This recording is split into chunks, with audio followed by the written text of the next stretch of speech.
To give you some context, I am a 32-year-old male who has always played second fiddle to my younger sister, Melissa, a 30-year-old female. From as far back as I can remember, Melissa was my parents' favorite.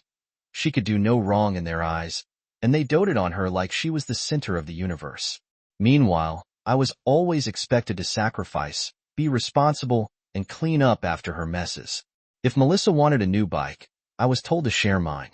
If she caused trouble at school, I was the one blamed for being a bad influence. On my birthday, she'd cry if I got too much attention, and my parents would turn the day into a celebration for her too. This favoritism continued into adulthood, and although I tried to distance myself from it, the family dynamics stayed the same. Melissa, being the spoiled person she is, married a man just like her, Mark, who shares her taste for luxury and entitlement. The two of them always lived beyond their means, but my parents still treated them as though they could do no wrong. The breaking point came a few years ago when Melissa was 3 months pregnant. One night, she went out with friends and got drunk. Despite being intoxicated, she decided to drive herself home. On her way, she hit a pedestrian crossing the street. Instead of stopping to help, she panicked and fled the scene. The pedestrian survived but was seriously injured, and the police launched an investigation to find the driver. It didn't take long for them to zero in on Melissa, as her car was left with noticeable damage, and witnesses had given a partial description of the vehicle. Melissa came home in tears and confessed everything to my parents. Instead of holding her accountable, they immediately went into protective mode. They were terrified that Melissa would go to jail, lose her baby, and ruin her perfect life. So they came up with a solution. I should take the blame. At first, I thought they were joking, but they weren't. They sat me down and made their case, appealing to my sense of family and duty. They said things like, "You're her big brother. You're supposed to protect her and think about the baby. Do you really want your niece or nephew to be born in prison?" My mom even cried, saying, "This family can't handle the shame of Melissa going to jail. You need to do this." Melissa barely spoke during this whole conversation. She just sat there crying and occasionally muttering, "I'm so sorry." But she never once offered to take responsibility for her actions. I was torn. On one hand, I knew it was wrong. I hadn't done anything, and I didn't deserve to pay for her mistake. On the other hand, the guilt they piled on me was overwhelming. I didn't want to see my parents fall apart, and I didn't want Melissa's baby to be born in prison. After hours of being berated, guilt-tripped, and emotionally manipulated, I gave in. The police found Melissa's car, and I confessed to being the driver. I was arrested, charged, and eventually sentenced to 1 year in prison for the hit and run. That year was the darkest period of my life. Prison isn't just about losing your freedom. It's about losing your dignity, your peace of mind, and sometimes your hope. What made it even harder was the complete abandonment by my family. Not once did my parents visit me. Not once did Melissa visit me. The person whose mess I cleaned up didn't even send me a letter, let alone a thank you. The only person who cared enough to visit were my grandparents. My grandmother would cry every time she saw me, apologizing for how my parents had treated me. My grandfather, who was always the no-nonsense type, was livid. He said they had destroyed their son to protect their princess and vowed to help me rebuild my life when I got out. When I was released, I had no job, no money, and nowhere to live.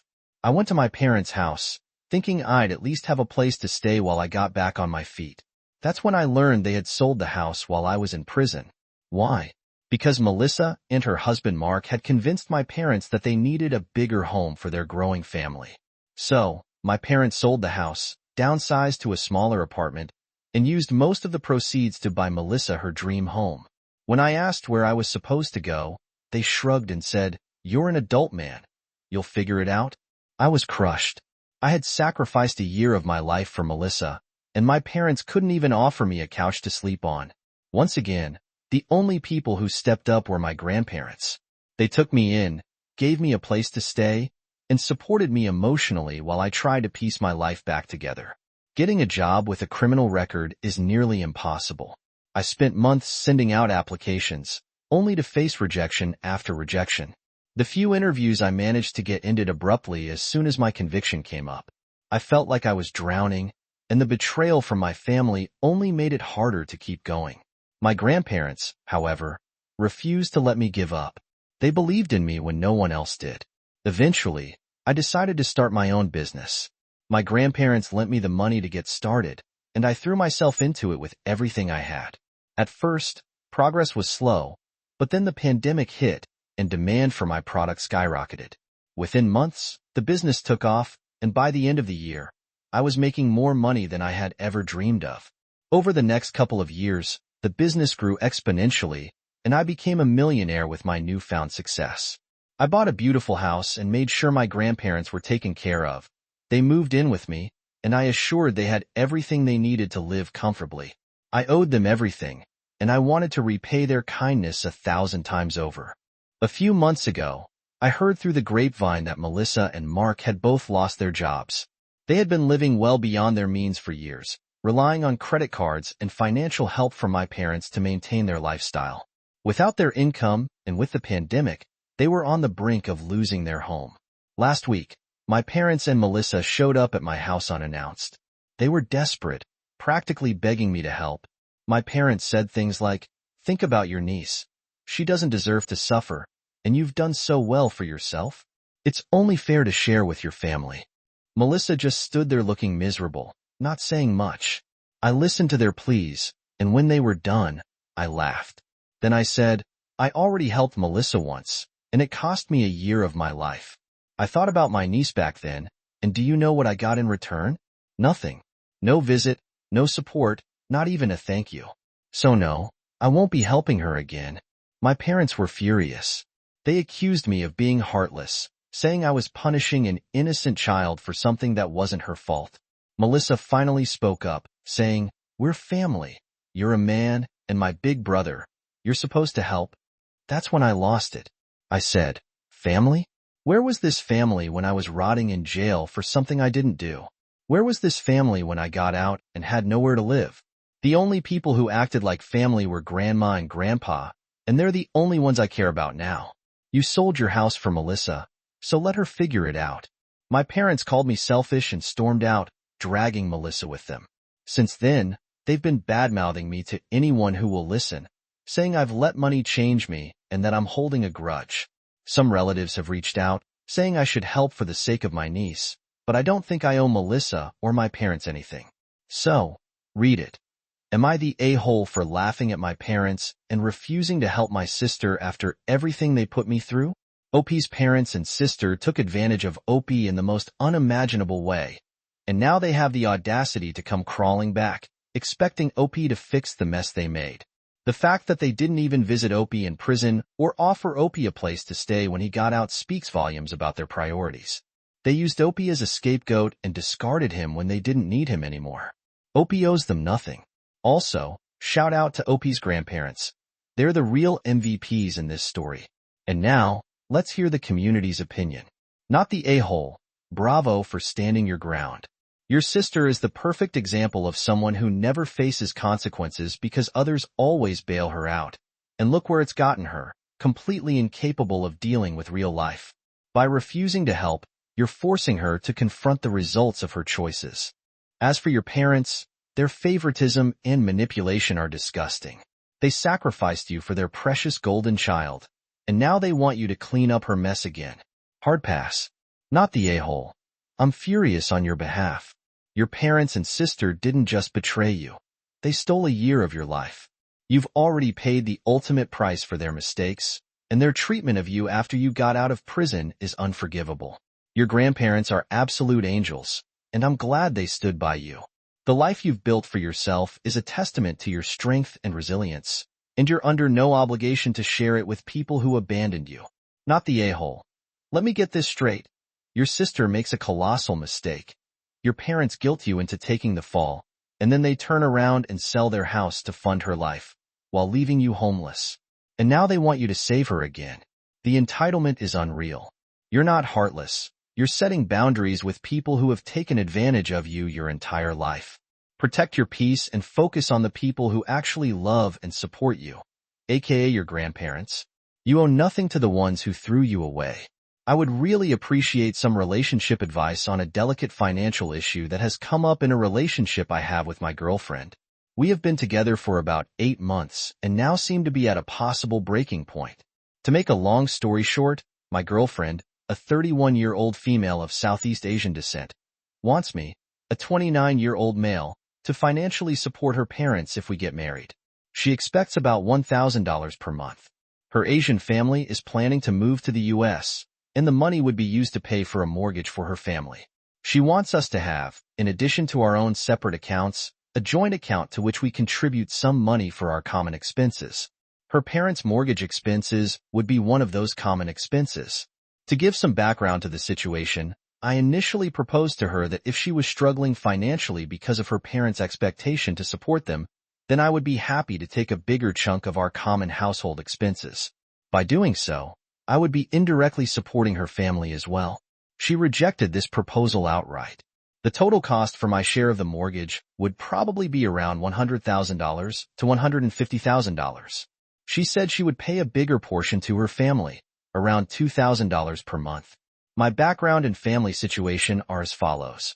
I am white, grew up very frugally, and still live that way. My own family also lives frugally but relatively comfortably because they have been saving their entire lives. I would probably need to support my family financially to some minor degree in the near future, maybe $200 to $300 per month. Where I come from, family and relationships are very independent. Parents support children up until 18 but rarely afterwards, and children almost never support their parents, who have usually saved for their retirement. Her background and family situation. She grew up in Southeast Asia and moved to the U.S. some years ago and is now a U.S. citizen. Her entire family now wants to move to the U.S. too. She has siblings, but none of them are likely to be in a position to support her parents. She, therefore, has a huge internal responsibility towards her parents. Her parents are not frugal in their spending habits and would most likely want a rather nice house. Her family is far from careful in handling things and are not used to living in modern houses. I am, honestly, skeptical if the house would maintain its standard after them living there. To put it differently, it is a financial risk. Her reason for wanting financial support. She said that she wants me to show that I can support her and care for her burdens as her family expects her support. She said this is a deal breaker.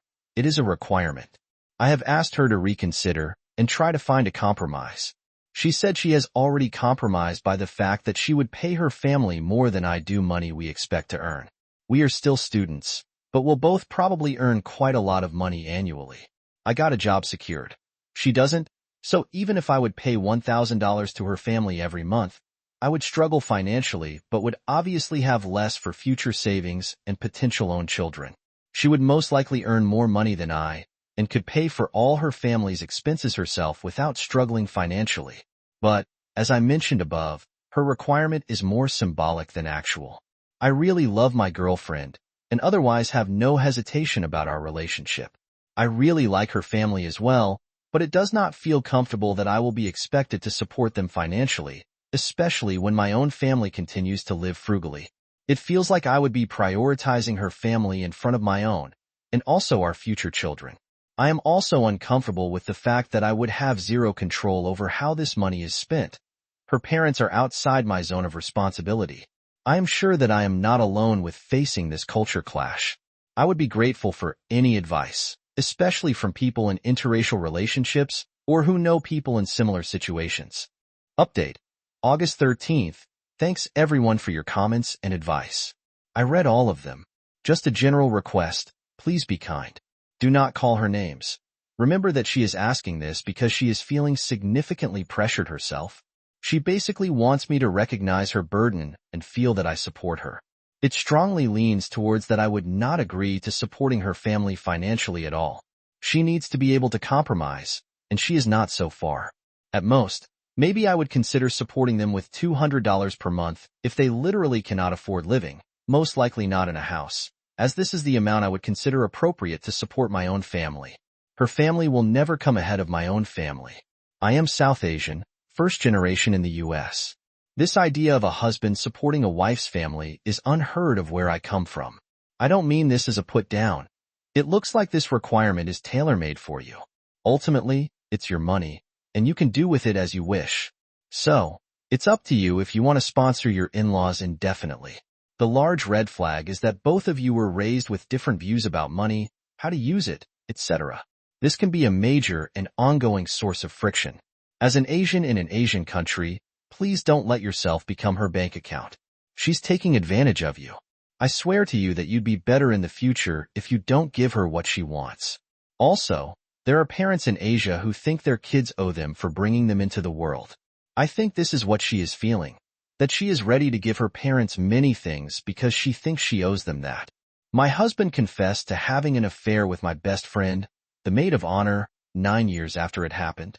Our marriage was crap when the affair occurred around our 3rd year, and I'm actually surprised we made it through. Our relationship drastically improved around our 4th and 5th year of marriage, and this also coincided with my best friend moving away. Fast forward to when he confessed. He took full responsibility and knew I'd likely leave him after some time. I decided to focus on our good years instead of what happened 9 years ago. My husband agreed he was on the hook for the emotional trauma this has caused. He encouraged me to check his phone often.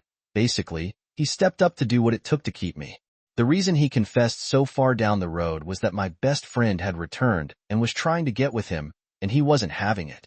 So when I found out and the bomb dropped, she decided if she couldn't have him, she'd seduce my brother-in-law, who is not the most stable person. He ran off and married her. We refused any contact as long as she was around, and my mother-in-law sides with us. I've explained to my brother-in-law that having her brought up or around is traumatic for me because she never apologized, and she attempted to have a second affair with my husband. She was my closest friend, and I loved her like a sister, yet she had no problem betraying me. My brother-in-law cannot manage these boundaries and actually gave her our new address, letting her send me a Christmas card, which I received in the mail. How do I get the point across that we want nothing to do with her? My brother-in-law knew about the affair and still married her, so it's not my problem if he stuck himself in the middle. I'm just lost on how to make this end, so I'm not in constant anxiety. I have mailed back the card. Return to sender. My brother-in-law understands. He just doesn't want to listen. It's time to start enforcing boundaries with him. Meaning, OP, needs to go no contact or low contact with him. I, a 29-year-old female, moved to the U.S. 7 years ago as a grad school student from Indonesia. I met my boyfriend, a 30-year-old male, a few months after I moved, and we've been together ever since. My boyfriend is a U.S. citizen. After I graduated, we had a serious discussion about where our relationship was headed. I made it very clear that I wanted to eventually get married and have children. My boyfriend echoed the sentiments. I remember asking him if he saw that happening with me because I didn't want to be in a relationship with no future. He told me he loved me and that we were definitely headed in that direction. As of last week, we've been dating for 7 years. We've occasionally talked about marriage, but we were both busy with our respective careers, so the timing didn't seem quite right. However, recently my company announced that there's a chance that my department's work will be outsourced. I'm on an H-1B visa, a temporary worker. So this means that I need to start looking for a job ASAP if I want to continue staying in the U.S. Last week, during our anniversary, I brought this up. I asked him if he thought it was the right time to think about getting married, as that will also help with sorting out my visa issues. He looked like he was about to vomit. After much prodding, he confessed that he wasn't planning on U.S. getting married before I was able to get a green card, permanent resident in the U.S. I was incredibly confused because he'd never mentioned this before. His reason was that he didn't want to be used as a visa mule, his words, not mine, by me, and that he wanted to make sure that I married him because I loved him and not because it was a ticket to getting to stay in the U.S., which can only happen when I get a green card. It took me a while to process what he said, and I asked him if he'd be okay to move to Indonesia with me, which he wasn't. I did not react well and ended up leaving because I couldn't deal with what just happened. I am still in disbelief that I started dating him because he was the kindest, most thoughtful, and generous man I'd met. I now feel like I wasted 7 years. While the visa issues are certainly a problem, I did not date him with the intention of making him my safety net. I cannot believe that even after nearly a decade together, he doesn't know what kind of person I am. I feel like this relationship is possibly over, and it hurts. It hurts so much. That's really a messed up thing for him to do. If it's not clear to him after 7 years that you love him, then there's something wrong on his end. Immigrant status should not matter. It doesn't define you. Seriously, if you were using him, wouldn't you have pushed for marriage much sooner, like right after you graduated? Unbelievable. I am so sorry.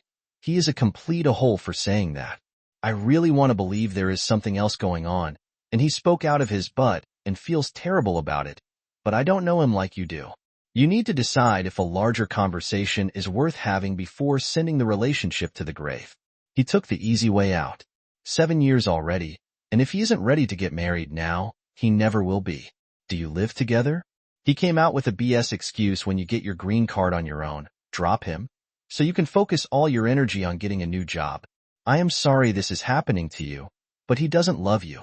If there's a possibility of having to separate because of a working visa and he is not interested in maintaining a relationship, neither in the US nor Indonesia, he refers to the act of getting married to you as being a visa mule. What are you, a mail-order bride? You are an educated lady and a working professional who had the misfortune of wasting 7 years on a loser. Break up. Hope everything gets better for you. Addressing some of the stuff in the comments, I've been on an H-1B visa for a bit more than 2 years now. I was on STEM OPT for about 3 years after grad school. I had terrible luck with the H-1B lottery and got one in the last round. I was eligible to apply. Getting permanent residence in the U.S. is not easy. I know people who've been here for 15 plus years who are still waiting for their permanent residence. For those of you who demed me, calling me a gold digger, you guys made me laugh. I am aware of the legalities around sponsoring a spouse for a PR, including the financial aspect. It shouldn't have been a problem for the following reasons. I'm a STEM major who recently shifted into management. I work for a large company, and I do quite well for myself. My boyfriend is a teacher, and our incomes are not comparable. He earns around $60,000, while I earn close to $300,000. We've been living together for 6 years and have a shared account to pay for expenses like rent and utilities, which we both deposit a percentage of our salary into. The rest of our money goes into our own private accounts, and we don't manage each other's money. Because I'm frugal, I've saved up quite a bit of money in the form of savings plus investments. If my boyfriend was worried about the legality of sponsoring me financially for 10 plus years, I would have happily discussed moving the money around. I was even considering buying a house, so we could have made that a joint ownership thing. The point is, we could have figured it out. I haven't relied on him financially ever, and I didn't intend to do that in the future. I might not have considered everything, but you have to note that I thought about the marriage for visa thing recently only when the threat of possibly having to leave loomed over me. This isn't something I'd thought about in detail at all. Regarding my situation back home in Indonesia, I come from a very religious and conservative family and had a horrible childhood. My family doesn't support my career choices. I cut contact with my family when I moved to the US, so they are not in the picture at all. I was on great terms with my boyfriend's family. They loved me. Now, for the actual update. He is now my ex-boyfriend. I took a few days to collect myself and then reached out to him, wanting to talk. He agreed. It turns out that he has been insecure about earning less than I did for a while. Apparently, his friends have been poking fun at our relationship, calling me the sugar mommy, because I take care of most of the expenses. He never told me this until now. He apparently didn't feel like an equal because our pay differs so much and started feeling that I was only with him as a quick way to get a PR here. I was speechless. I couldn't believe that his friends gaslight him into doubting our relationship. I reminded him how he had supported me when I was in grad school, like getting me groceries when I had little money to spare, allowing me to stay with him rent-free in my last year of grad school to help me minimize expenses, so I didn't have to take out a loan, and letting me use his car when I was attending interviews. I told him that he did those things because he loved me, and me taking on the majority of the household expenses since I started working is my way of paying him back for all the things he did for me back then. He said that he gets what I'm saying, but also that he didn't expect me to start earning more than him straight off the bat. I asked if there was any chance he'd consider going to couples therapy, like some of you had suggested, and he declined because he didn't think he was being unreasonable. He said that he wanted to be the provider in a relationship and that he didn't feel like one in this situation. So, there's no going back from this unless I quit my job and find another that paid substantially less, which isn't going to happen. Well, long story short, we broke up. His family is in disbelief, They were hoping that he would propose soon. I've moved into a flat for now. A little bit of good news to end this update with. My company offered me a similar role in a different department. However, this is based out of France, and there's a small decrease in pay. I've always dreamed about living in Europe, and I've accepted this offer. I've signed the relocation agreement, and I'll move there in the next 8 to 12 weeks. Imagine conniving yourself out of a happy relationship with a partner who loves you and allows you to be better off financially because your friends tease you about not earning the most. Why on earth would you not be overjoyed at the possibility of a happy relationship, plus the bonus of living way above what your means would have been without your partner? I'm so glad this has turned into a positive for you, and I hope Europe treats you well.